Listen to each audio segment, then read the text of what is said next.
की हुई है। सबसे पहला हमारा एमसीक्यूज है, when the temperature of rod of copper is increase its length is. आपने पढ़ा है कि जो लेंथ है वो आपके पास जो लेंथ है वो टेम्परेचर के डायरेक्टली प्रोपोर्शनल है। टेम्परेचर बढ़ेगा तो लेंथ भी इंक्रीज़ करेगी, तो ये दूसरा ऑप्शन इसका ठीक है। The amount by which the unit length of the material increase when the temperature is raised to the 1 degree C is called coefficient of। ये हमने लीनियर थर्मल एक्सपेंशन पहला जो लॉन्ग पढ़ा था, ये उसी की डेफिनेशन दी हुई है यहाँ पे, तो ये सी ऑप्शन इसका ठीक है। What does a liquid turns into the once it is evaporated। तो जब लिक्विड को गर्म किया जाता है तो वो गैस के अंदर भी तब्दील होती है, वाटर वेपर्स के अंदर भी तब्दील होती है। तो ये both A and B option correct है। Which property determines how much heat of the solid can absorb before its temperature change significantly. अब देखिए ये एक डेफिनेशन ही दी हुई है, लेकिन उन्होंने थोड़ा सा उसका मेथड चेंज कर दिया है। तो ये स्पेसिफिक हीट कैपेसिटी की है जिसके अंदर हम उस सॉलिड को लिक्विड के अंदर चेंज करने के उस टेम्परेचर के ऊपर जब वो ऑब्जॉर्व करता है और वो चेंज हो जाता है उस वहाँ उस टेम्परेचर तक जो जितना बर्दाश्त होता है उसको स्पेसिफिक हीट कैपेसिटी कहते हैं। High temperature super conductor typically involve which type of material. अब होता है हमने सिरोमिक्स के बारे में पढ़ा था जिसका टेम्परेचर क्या था 135 केल्विन, तो ये बेस्ट ऑप्शन है। तो ये एमसीक्यूज है हमारे पास। उसके बाद हमारे पास शॉर्ट क्वेश्चन है, what factor influences the thermal expansion. तो देखिए हमारे पास सबसे पहला है, what factor influences the thermal expansion of solid. कि सॉलिड के ऊपर थर्मल एक्सपेंशन जब हम करते हैं तो कौन से फैक्टर उसके ऊपर डिपेंड करते हैं। तो ये 3 फैक्टर मेन है हमारे पास जो हैं, जैसा कि ये मैं लिख रहा हूँ यहाँ पे। फर्स्ट वन है उसके आपके पास जो है वो है हमारे पास टेम्परेचर,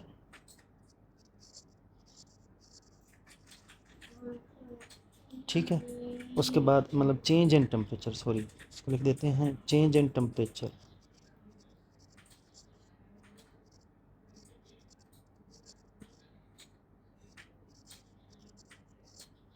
उसके बाद सेकंड वन है हमारे पास टाइप ऑफ मटेरियल।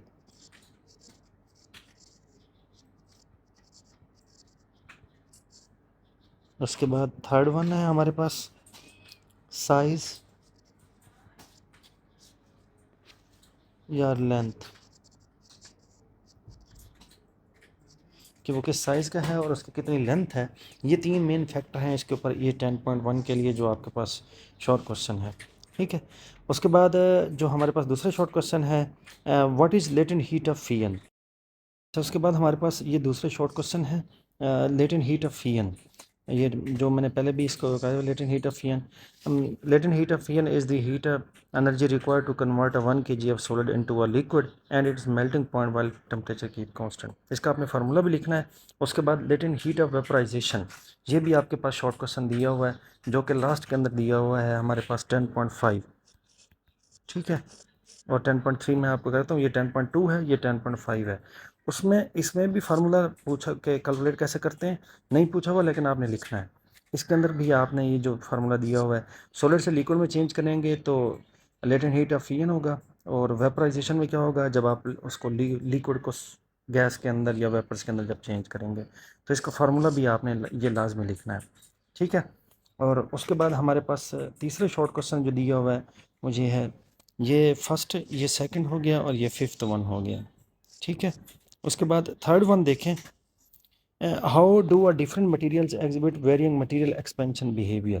के डिफरेंट मटेरियल्स जो हमारे पास बिहेवियर्स एक्सपेंशन होता है वो किस तरह क्यों शो करते हैं, डिफरेंट क्यों शो करते हैं, ये मैंने थोड़ा सा एक्सप्लेन कर दिया ताकि मैं इसके अंदर इसका आंसर लिख दूँ। तो डिफरेंट, ये मैं लिख रहा हूँ due to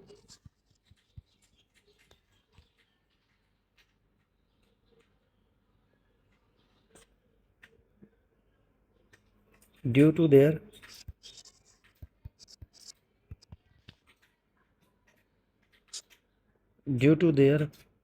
particle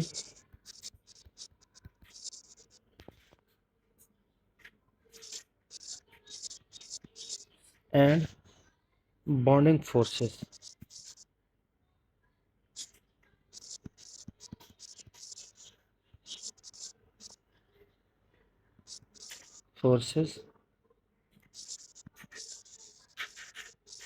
different,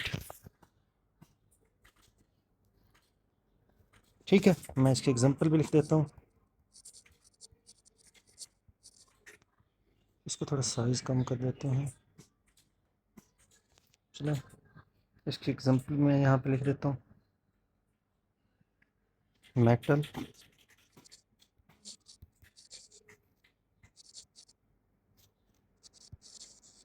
usually expand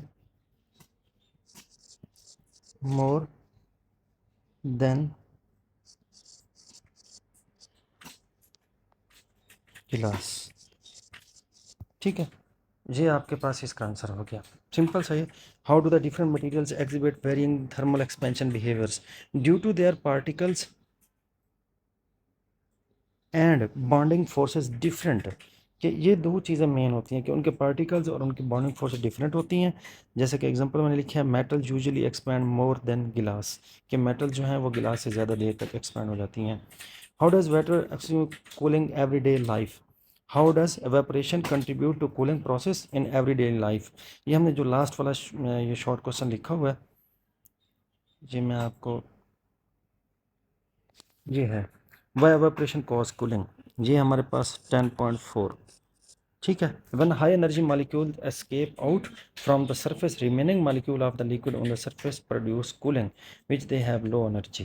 कि जो हमारे पास रिमेनिंग आपके पास एनर्जी मॉलिक्यूल रह जाते हैं, उनकी एनर्जी लो होती है, जिससे आपको ठंडक महसूस होती है। High energy molecule escape out कर जाते हैं। तो ये हमारे पास पहले 5 शॉर्ट क्वेश्चन हैं, और उसके बाद नेक्स्ट इंशाल्लाह हम आगे शॉर्ट क्वेश्चन भी सॉल्व करेंगे। एमसीक्यूज और शॉर्ट क्वेश्चन आप राइट डाउन कर सकते हैं।